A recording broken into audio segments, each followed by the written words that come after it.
So concerns are mounting over escalating violence in northern Mozambique. This week, more than 50 people were beheaded in recent attacks by armed groups in the region.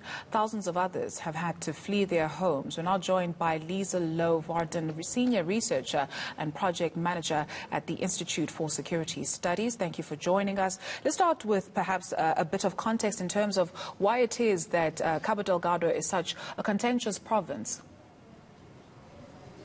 Yes, thank you very much.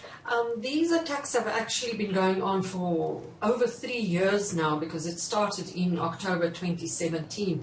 And it's been an area where we've seen a violent insurgency, beheadings, really brutal attacks. One has to be very, very careful with the figures because the area is difficult to access and to verify information, but we know that this has been going on. There are long-standing issues of marginalization, frustration, groups that grew over this long period of time.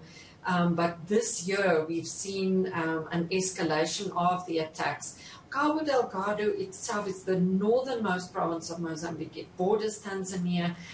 It has been for a long time a concentration almost of various issues, mining. There's gas infrastructure being built there. Some of the biggest gas finds ever on the African continent were announced there in a couple of years ago. So you've got foreign multinationals coming in. You've got mines where people have lost their land. So you have various issues. There've also been a lot of criminal activity, drug trafficking, etc. It's difficult to say why exactly in Cabo Delgado and not elsewhere, but if we look at the root causes and we look at all these different elements, then, and as I say, it's grown over a period of time. Now we sit with a really, really difficult situation in Cabo Delgado. A myriad of issues that are impacting that province. It would seem from the outside looking in that the authorities in Mozambique itself are not winning in this situation. No, absolutely not. I mean, the military is clearly weak. They have called upon mercenaries, private security companies from Russia last year. Now there are Zimbabwean and South African security companies. They've also asked the EU for assistance. But the way it has progressed, I mean, there are now more than 2,000 civilians that have been killed in this insurgency. The UN is reporting over 300,000 refugees that are coming, internally displaced people that are coming on boats mostly to Pemba, which is more to the south of Cabo Delgado. It is the capital of Cabo Delgado. So even this Friday, the UN Human Rights Chief Michelle Bachelet was expressing concern about the situation. The United Nations are now, focusing on this. We also saw President Cyril Ramaphosa in his meeting with the Malawian President Lazarus Chakwera, expressing concern and saying that SADC should work together, to try and look at what can be done about the situation. So it is internationally now creating more and more concern. But not moving with the speed and the pace that it deserves, especially for the people on the ground in Cabo Delgado. What do we know about these armed groups? Some reports suggest that they are affiliated or have pledged allegiance to ISIL. Yes, there have been over 40 of these attacks that have been claimed by the Islamic State in Central African province, which then includes other groups that are based in Uganda and are fighting in the Eastern DRC and so on. As you say, this is it's very difficult to draw that direct line but the way that this insurgency has escalated and with colleagues at the Institute for Security Studies, we've been tracking this and comparing to other insurgencies on the African continent, and you can see that they've grown in sophistication.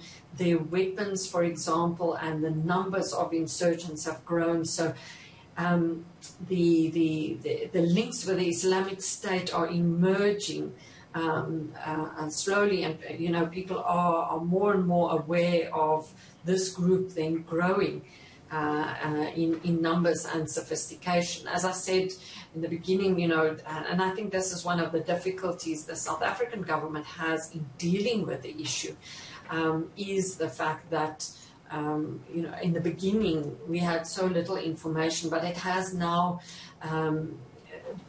with all these refugees also and internally displaced coming to areas where they can be interviewed by the UN, the UNHCR, we know more and more about their whereabouts and about the nature of these attacks.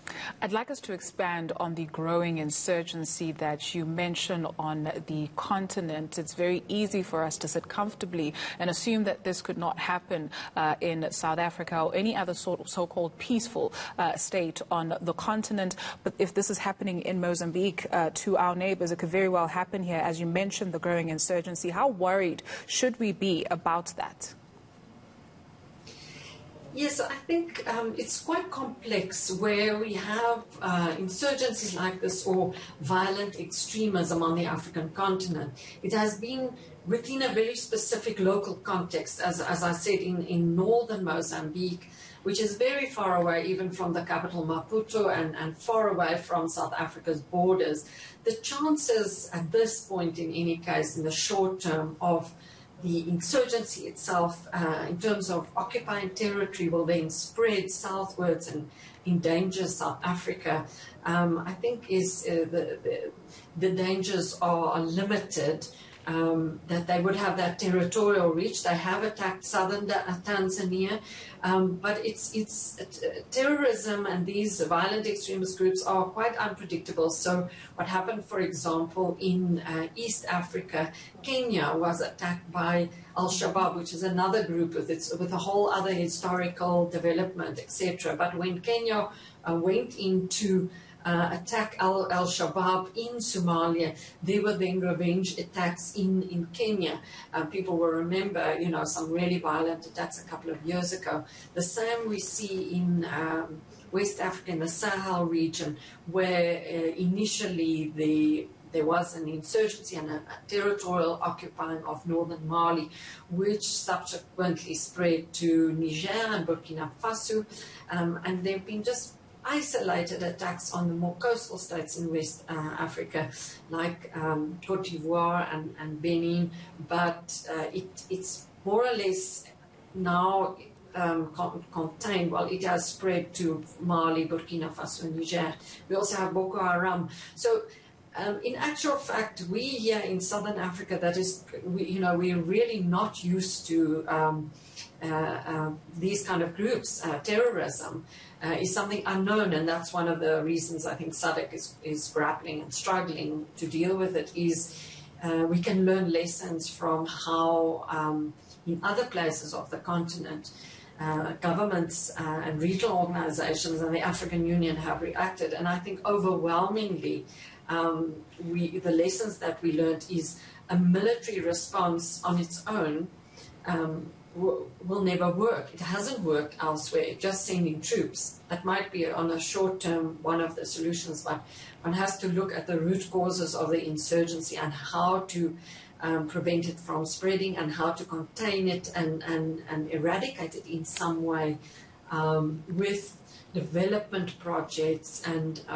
looking at why young people would join such groups, because the vast majority are not people coming from elsewhere. It is Mozambicans that have joined these groups for various reasons. So I think there are definitely lessons that we can learn 10 years down the line. Boko Haram started with its attacks in around about 2009 when it turned into a really violent organization, and now in northeastern Nigeria, Chad, parts of Cameroon, Niger, are still being threatened by groups like Boko Haram specifically. We have to make Africa work for Africans, where people are ready to protect this continent rather than burn it. Perhaps as a final question, with everything that you have explained, it is quite a complex situation. We do know of the multi-billion rand or dollar gas project in that region. This instability, like many other instabilities on the continent, someone benefits from instability. Who could possibly be benefiting from this? Definitely, I think you're right. And criminal networks and groups involved in illegal trafficking and so on definitely benefit from this. Multinational companies, in some cases in the past, have thrived from instability. Places like Angola, where you have offshore oil rigs, if they are not threatened by kidnapping and so on, they can actually continue functioning. In this case, with the gas offshore, it is also offshore. So theoretically, one could say the big oil companies like Total of France, that's the major player at this stage, pouring in up to $20 billion. These are massive amounts in Mozambique. They could theoretically continue with their activities and almost ring-fence the Afungi Peninsula near Palma, where they are actually where the activities are going on. But this is really not sustainable if there's going to be insecurity offshore in the Mozambique Canal and so on. And France also has a military presence in some of its, near the Comores and so on, where there are French islands. So it's very clear that even, from the international perspective, France, the European Union, it is in their interest that there is stability. But when there's a lot of money to be made and when there are these rich resources, unfortunately, you do see sometimes people want to destabilize, and even those sometimes providing private security and so on, can benefit in a way. I'm not saying that they are the ones that are causing this, but it is true that where you have vast resources, promises of a lot of money pouring into an extremely underdeveloped country such as Mozambique, it just creates a scenario where there is that risk of destabilization. Hopefully 3 years from now, we will not be sitting with the same situation. For your time, we say thank you this afternoon. Liesl Louw-Vaudran, Senior Researcher and Project Manager at the Institute for Security Studies, on that disturbing situation in Cabo Delgado in Mozambique.